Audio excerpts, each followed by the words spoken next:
주의 친절한 발에 안기세 우리 맘이 평안하리니 항상 기쁘고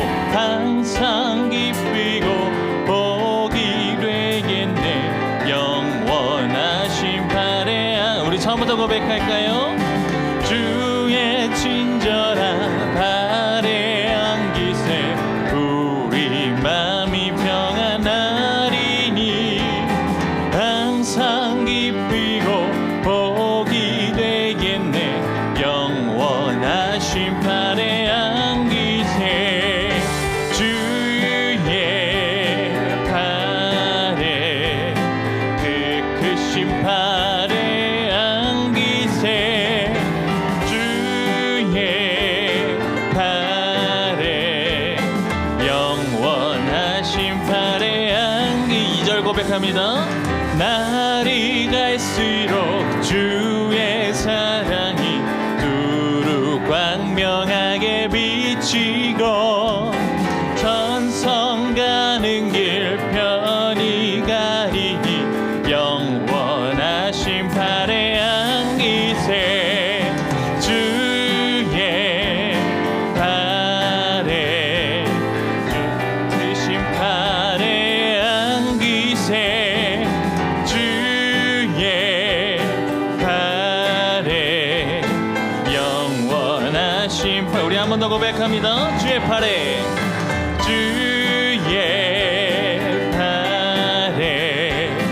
그 크신 발에 안기세 주의 발에 영원하신 발에 우리 목소리로 3절 고백할까요?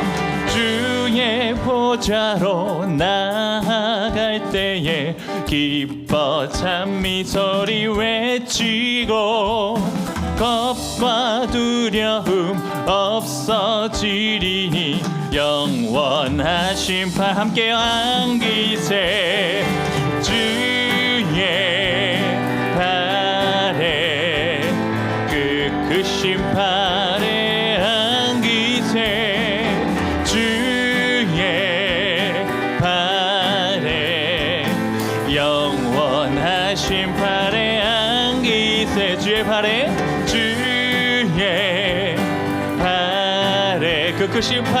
그 크신 팔에 안기세 주의 팔에 영원하신 팔에 우리 한 번 더 고백합니다. 주님의 팔에 주의 팔에 그 크신 팔에 안기세 주의 팔에 영원하신 팔에 안기세 영원하신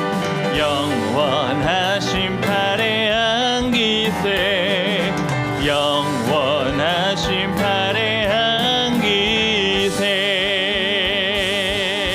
우리 한 번 더 고백해 볼까요? 주의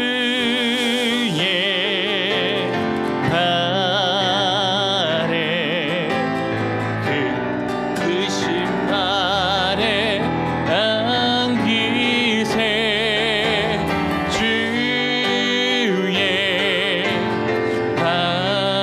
발에 영원하신 발에 안기세 사랑이 풍성하신 주님께 안기는 이 시간 되기를 소원합니다.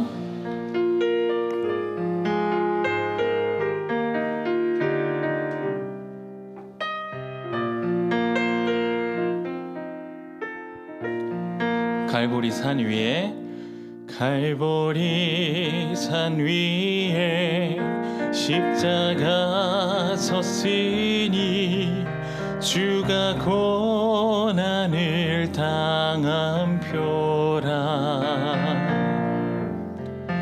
험한 십자가를 내가 사랑함이 주가 보혈을 흘림일세 죄 웃으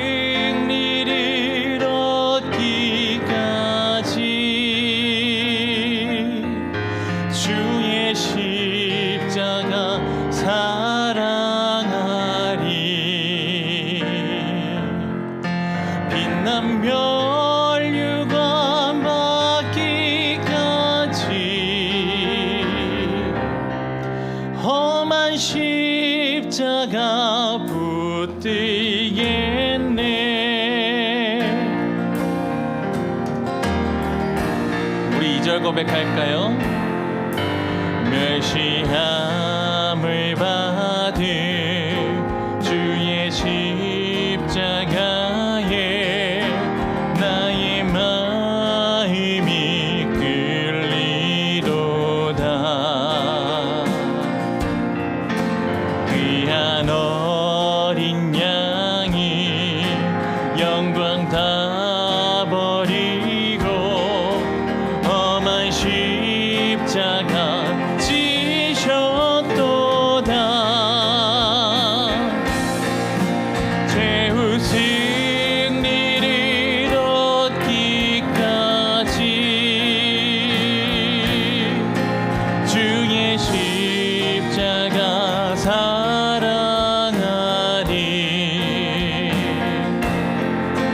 빛난 멸류관 받기까지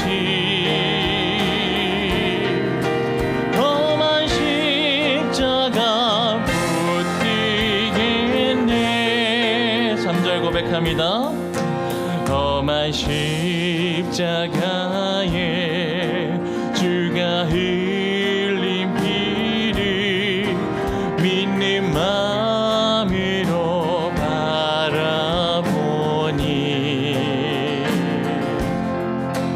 나를 용서하고 내 죄 사시려 주가 흘리신 보혈일세. 최후 승리를 얻기까지 주의 십자가 사랑하리. 빛난 멸류관 받기까지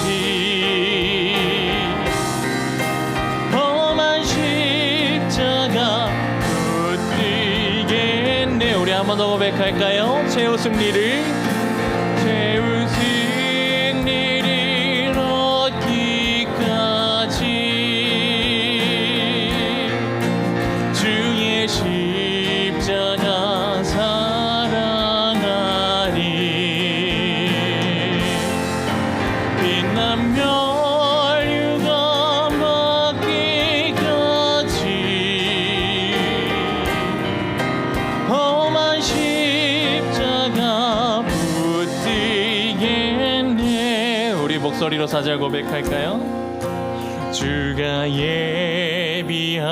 예비하신 나의 본향 집에 나를 부르신 그날까지 험한 십자가를 항상 달게 지고 내가 죽도록 충성하리. 최후 승리를 얻기까지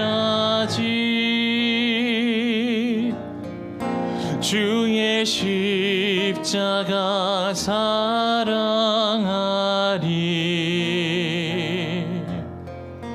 빛난 멸류관 받기까지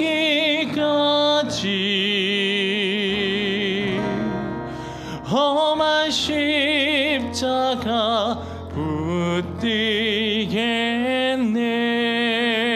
붙들겠네.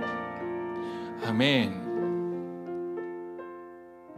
참 진부하고 참 진정한 마음으로 하나님께 드리는 이 찬양의 고백을 우리가 밝게 웃고 밝은 마음으로 찬양할 수 있는 이유는 하나님께서 죽을 수밖에 없는 우리들을 살려주셨기에 우리가 활짝 핀 미소로 그런 마음으로 하나님께 올려드릴 수 있는 줄 믿습니다. 우리 같이 하나님께 감사함의 고백으로 우리 더욱더 깊은 예배로 나아가도록 하겠습니다. 기도하도록 하겠습니다. 사랑해 주님 감사합니다. 아버지 하나님, 사도행전을 통해서 우리가 은혜를 또 나누고 있습니다. 사도행전의 또 다른 이름이 뭐라고요? 성령 행전이다라고 이야기를 했습니다. 왜냐하면 사도들의 역사, 사도를 통해서 일어난 초대교회 역사를 기록한 책이기 때문에 사도행전이기도 하지만 동시에 그 모든 역사의 중심에 누가 계셔요? 성령님이 계셔서 성령님이 역사하신 내용을 기록한 책이기 때문에 우리가 이것을 성령행전이다라고 또 이야기를 합니다. 오늘 본문에는 이제 베드로가 고넬료에게 복음을 전하고 고넬료 가족에게 세례를 베푼 이야기가 이제 마지막까지 이렇게 나옵니다. 이 사건이 오늘 우리에게도 굉장히 중요해요. 왜냐하면 그 이전까지 복음은 유대인들 중심으로만 복음이 전해지고 세례를 받고 했습니다. 그래서 유대인들 중심으로 이렇게 모인 모임이 있었는데 그 가운데는 뼛속까지 유대인인 사람들이 있었고 헬라파 유대인들이 있었어요. 헬라파 유대인들은 그 디아스포라 유대인이라고 그러는데요. 유대인 중에서 세계 각지로 흩어져 살던 유대인들이 있었어요. 그 사람들이 고향을 그리워해서 고향으로 들어와서 살던 사람, 그러니까 헬라어를 말할 수 있지만 유대인인 사람, 그 사람들을 헬라파 유대인이다 했습니다. 우리가 잘 아는 일곱 집사 헬라파 유대인들입니다. 그러니까 헬라어도 할 수 있고 또 이방인은 아니지만 헬라어를 할 수 있는 유대인들이에요. 그래서 초대 예루살렘 교회는 유대인들과, 그러니까 좀 표현이 어떨지 모르겠지만 뼛속까지 유대인들과 그리고 헬라파 유대인들이 있었습니다. 예루살렘 교회 초대 박해가 일어났을 때 주로 누구를 대상으로 박해가 일어났냐면 헬라파 유대인들을 대상으로 박해가 일어납니다. 처음에 순교한 분이 누구였죠? 스데반의 순교와 또 그 헬라파 유대인들에 대해서 특별히 박해가 심해져서 헬라파 유대인들이 사방으로 흩어집니다. 그들은 헬라어를 할 수 있었기 때문에 조금 더 멀리까지 이렇게 갈 수 있었습니다. 바울이 그들을 잡으려고 다메섹까지 가던 길에 예수님을 만나게 된 거죠. 뼛속까지 유대인들은 예수를 믿었지만 박해에서 조금 더 자유로울 수 있었어요. 그래서 여전히 그곳에 남아 교회 안에서 복음의 은혜를 누리고 있었습니다. 그런데 이 뼛속까지 유대인들은 헬라인들을, 그러니까 이방인들하고 만나서 식사하고 교제하는 것도 사실은 허락되지 않았어요. 율법이 금하고 있고 또 전통이 금하고 있기 때문에 할 수가 없었어요. 그런데 오늘 본문에서 베드로가 고넬료를 만난 사건을 통해서 뼛속까지 유대인이었던 그들의 마음이 완전히 바뀌는 놀라운 계기가 이루어집니다.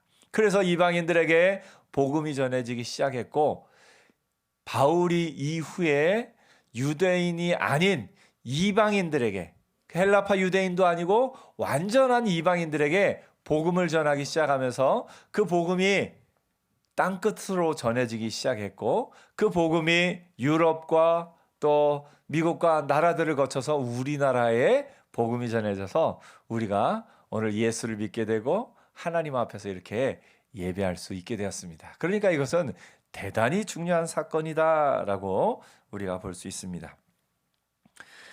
하나님이 베드로에게 환상을 보여주시고 고넬료에게도 보여주셔서 그들이 이제 만나게 됩니다. 고넬료가 사람을 보내서 베드로를 청했고 베드로도 원래는 이방인이 부르면 가야 됩니까? 안 가야 됩니까? 유대인으로서는 안 가요. 근데 하나님이 보여주신 환상이 있어서 그것을 마음을 열고 가게 됩니다. 이제 고넬료가 베드로를 청하고 베드로가 그 응답해서 갑니다. 가서 처음에 만났을 때 고넬료가 베드로 발 앞에 엎드려 절합니다. 이 고넬료 입장에서는 하나님의 사람이거든요. 엎드려 절해요. 그랬더니 베드로가 말합니다. 일으켜 세우면서 일어서라. 나도 사람이다. 예. 나도 사람이다. 이것은 베드로의 생각을 보여줍니다. 우리 성도님들 가운데 가끔 그럴 때가 있어요. 하나님이 목사님이 기도하시면 더 잘 들어주실 것 같다고요. 예, 목사님이 기도하면 또 목사의 직분으로서 축복하며 기도하는 것 하나님이 주신 큰 은혜고, 하지만 하나님은 저의 기도뿐만 아니라 여러분의 기도도 동일하게 들으시는 줄 믿습니다. 목사도 사람이죠. 목사도 연약함이 있는 사람이지만 또 하나님 앞에 특별히 쓰임받는 부분들이 있습니다. 그렇지만 목사와 여러분의 기도 하나님이 동일하게 들어주십니다. 그래서 여러분이 담대히 하나님 앞에 나가서 기도하는 저와 여러분 되기를 축복합니다. 베드로의 이 마음 가운데는 하나님이 이 고넬료라는 사람도 하나님이 귀하게 부르셨음을 인정하는 마음이 담겨 있어요. 내가 유대인이라 특권을 버리는 장면입니다. 원래 유대인들은 이방인을 사람으로도 안 여겼어요. 사마리아 사람마저도, 유대인의 피가 섞여 있는 사마리아 사람마저도 사람으로 안 여겼기 때문에 이 유대인들에게는 그런 생각이 있었는데, 예수 믿은 베드로는 그 생각을 버린 겁니다. 그래서 모든 사람에 대해서 마음이 열리기 시작한 베드로의 모습을 봅니다. 일어서라, 나도 사람이라 하면서 이제 이 베드로가 이제 이 고넬료 앞에 얘기합니다. 베드로가 고넬료에게 얘기하면서 유대인으로서 이방인과 교제하며 가까이 하는 것이 위법인 줄은 너희도 알거니와 하나님께서 내게 지시하사 아무도 속되다 하거나 깨끗하지 않다 하지 말라 하시기로 하면서 이 고넬료에 대해서 마음이 열린 것을 이야기합니다. 여기서 우리가 한 가지 성령께서 역사하시는 부분을 볼 수 있어요. 하나님이 성령께서 역사하실 때 베드로에게 하나님의 뜻을 알리실 뿐만 아니라 누구에게 하나님의 뜻을 알리셨어요? 고넬료에게도. 그러니까 성령께서 역사하실 때는 베드로와 고넬료 두 사람 모두에게 같은 마음을 주신 것을 우리가 보게 됩니다. 간혹가다 교회 내에서 사람을 좀 당황케 하는 어떤 일들이 있습니다. 제가 이야기를 들었는데 어떤 분이 갑자기 어느 장로님에게 찾아와서 장로님, 제가 300만 원이 급하게 필요한데 하나님이 장로님에게 갈 마음을 주셨어요. 그래서 장로님은 때마침 통장에 300만 원이 있네요. 이럴 때 장로님은 어떤 마음을 가져야 될까요? 참 당황스럽죠. 거절하기도 쉽지 않네요. 그럴 때 하나님이 주신 마음은, 하나님의 역사는 한 사람에게만 하나님이 마음 주시는 것이 아니라 어떻게 해요? 같은 마음을 주시는 거예요. 그럴 때 지혜로운 장로님의 대답은, 하나님이 당신에게 그 마음을 주셨으면 하나님이 나한테도 같은 마음을 주실 테니 잠깐만 기다려보라고. 그래서 기다려보고 기도한 후에 장로님의 마음에 하나님이 감동을 정말로 주셔서 그 금액을 아예 받지 않을 생각으로 기꺼이 줄 마음이 있으면 아마 하나님이 그렇게도 역사하실 거예요. 근데 장로님이 집에 가서 가정에 아내와 또 가족들과 의논해 봤는데 이건 아닌 것 같다 싶으면 아닌 마음을 주시면 지금은 하나님이 아직은 그 마음을 안 주셨노라고 하면서 그렇게 이제 정중하게 거절할 수도 있을 겁니다. 예전에 가끔 보다 보면 어떤 교회 내에서 어떤 자매 앞에 어떤 형제가 나타나서 하나님이 나보고 당신과 결혼하라고 하시네요. 이럴 때 자매는 또 마음을 어떻게 해야 될지.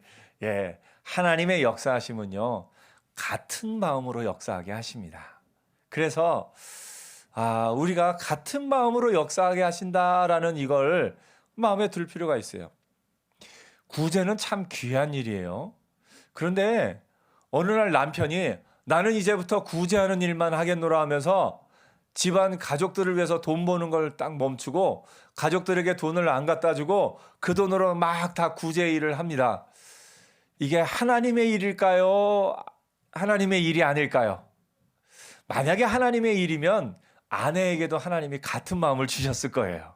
그래서 그래요, 당신이 그 귀한 마음을 먹은 거 하나님의 뜻인 줄 알고 이제 내가 돈 벌어서 가족을 먹여 살릴 테니 당신은 기꺼이 그 일을 하십시오라고 아내가 같은 마음을 품었으면 하나님의 일일 수 있어요. 그런데 아내가 마음이 괴로운 거예요.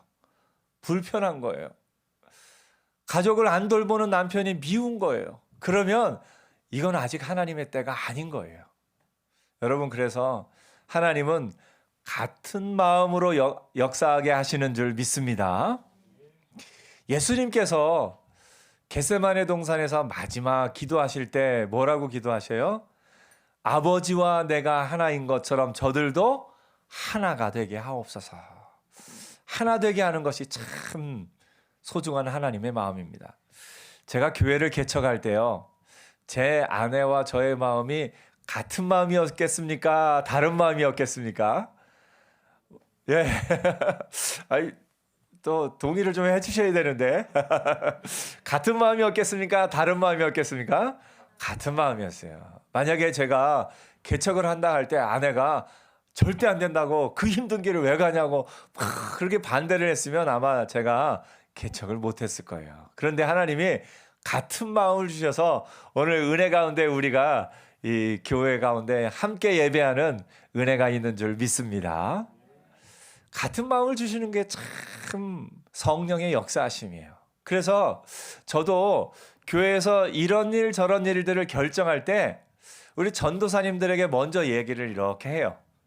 그래서 전도사님들에게도 하나님이 같은 마음을 주시면 하나님이 같은 마음을 주시는구나 하고 그 일은 기쁘게 진행합니다. 근데 어느 날 전도사님에게 이런 이야기를 이렇게 했을 때 전도사님들이 그건 한번 생각해 봐야 되겠는데요 하면 아직은 때가 아니구나 하고서 저도 그건 과감하게 마음을 접습니다. 기다립니다. 우리 예배 가운데 저희 주일 9시 예배는 지금 우리 11시 예배하고 순서가 조금 다릅니다. 9시 예배는 아침에 예배 시작을 찬양으로 아예 시작을 해요. 그래서 찬양하고 이 성시교독도 찬양 인도자가 성시교독을 합니다. 그러면서 11시 예배와 순서가 조금은 다른데 그럴 때 전사님들하고 얘기했더니 전사님들이 기꺼이 그렇게 하는 것도 참 좋겠다 해서 11시 예배는 조금 9시 예배는 11시와 조금 다르게 예배를 드리고 있습니다. 저와 전사님들이 지금 이렇게 한마음 되어 나가듯이 앞으로도 우리 교역자들이 계속해서 한마음 되는 은혜가 있을 줄 믿습니다. 교회 내에서도 제가 자주 말씀드립니다만 뭐가 중요합니까? 한마음 되는 게 중요해요. 만일에 우리 성도님 가운데 성씨가 없는 걸 선택해야 되는데 김 집사님과 박 집사님 우리 교회에 있는 얘기는 아니고요. 그렇기 때문에 아무튼 A 집사님과 B 집사님이 싸웠다고 생각을 해보세요. 그러면 A 집사님과 B 집사님이 싸웠는데 그 다음에 A 집사님이 나와서 대표 기도를 해요. 그럼 B 집사님은 그 기도를 들으면서 은혜가 있겠습니까? 마음이 불편하겠습니까? 마음이 불편해요. A 집사님이 또 구제일을 하고 어떤 선한 일을 할 때마다 마음이 불편한 거예요. 그러면 아무리 선한 일을 해도 의미가 없습니다. 그거보다 더 중요한 건 하나 되는 게, 싸우지 않는 게 더 중요합니다. 어떤 분은 그래요. 왜 싸우냐면 교회 내에서 열심히 하려다 보니까 싸우죠. 예, 열심히 하는 것도 중요하지만요. 싸우면서 그 일을 해야 된다면 차라리 안 하는 게 좋습니다. 기다리는 게 좋습니다. 성령께서는 두 사람에게 같은 마음을 주셔서 하나님의 역사를 이루시는 은혜가 있는 줄 믿습니다. 가정 내에서도요, 가능하면 나에게 주신 마음 남편에게도 아내에게도 주시고 부모에게 주신 마음 자녀에게도 주시고, 그래서 여러분이 하나님의 뜻을 알면서 이렇게 나갈 때는 주변에 기도의 동역자가 한 명씩 있는 게 참 좋습니다. 기도의 동역자에게 물어봐서 하나님이 이 일을 기뻐하시면 나뿐만 아니라 나와 함께 기도하는 그분을 통해서도 같은 마음을 주실 것이다. 하나님은 어떤 하나님이시냐면 같은 마음을 주고 행하게 하시는 분이십니다. 그래서 바라기는 여러분이 이 하나님의 역사하심을 알고 하나님이 또 우리 교회 가운데 지금부터 또 앞으로도 계속해서 지금까지 있었던 것처럼 한 마음으로 같은 마음으로 교회의 모든 일이 진행되는 은혜가 있기를 축복합니다. 옆에 한번 인사해 볼까요? 같은 마음이어서 참 감사합니다.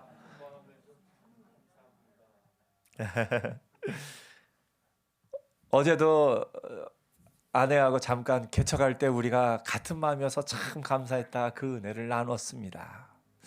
여러분이 교회에서 앞으로 이제 주방에서 어떤 일을 할 때거나 성도님들이 같이 구제 일을 할 때거나 혹은 전도의 일을 할 때거나 교회 내에서 이런저런 모임들이 있을 때 혹시나 같은 마음이 아니다 싶을 때는 잠깐 멈춰서서 하나님의 뜻을 구하고 가능하면 같은 마음이 되었을 때 그 일들을 힘있게 해나가는 전통이 우리 교회의 아름다운 전통이 되기를 축복합니다.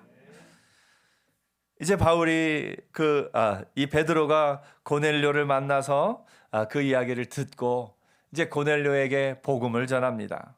복음을 들으시고 베드로가 이제 이렇게 이야기합니다. 34절에 베드로가 입을 열어 말하되 내가 참으로 하나님은 사람의 외모를 보지 아니하시고 각 나라 중 하나님을 경외하며 의를 행하는 사람들은 다 받으시는 줄 깨달았노라.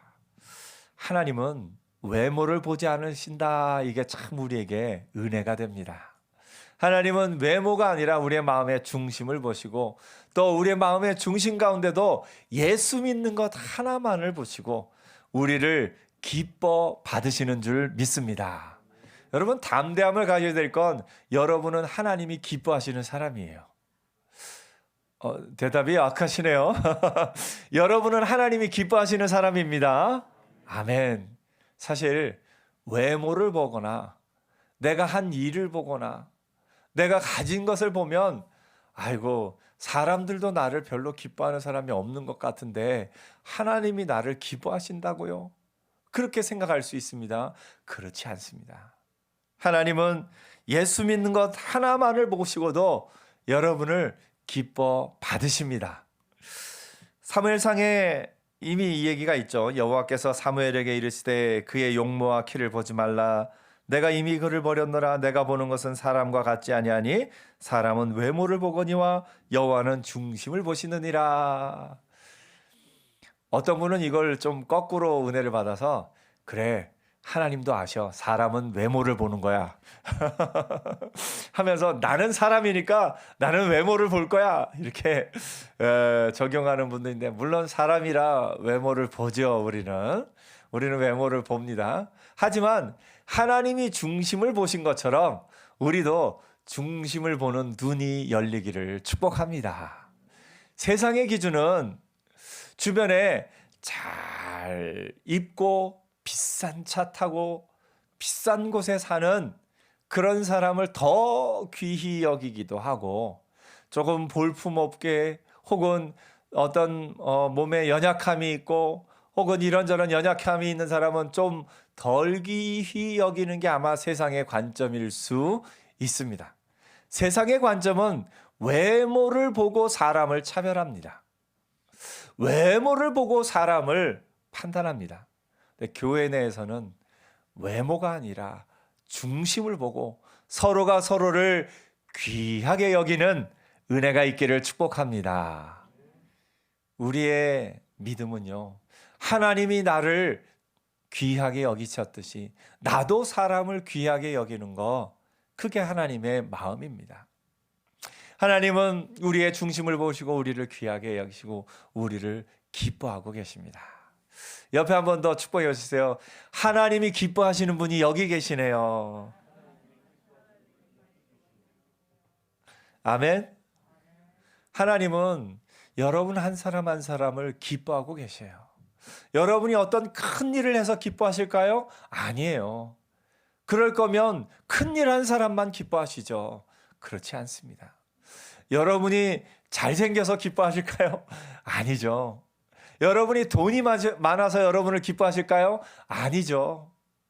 여러분이 힘이 있고 능력 있고 어떤 일을 해내서 기뻐하실까요? 아닙니다.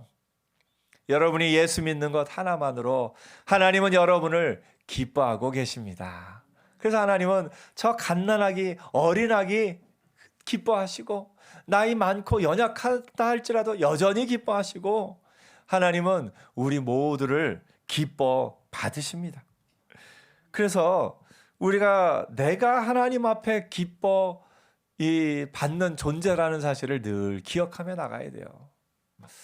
그래서 당당하게 고백해 볼까요? 나는 하나님이 기뻐하시는 사람이다.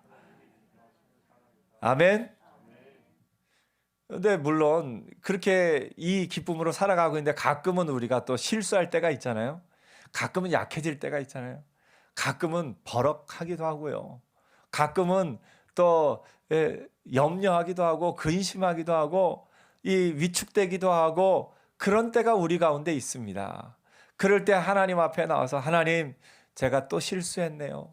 제가 또 마음이 무너졌네요. 하고 하나님 앞에 고백하면 하나님은 뭐라고 하실까요?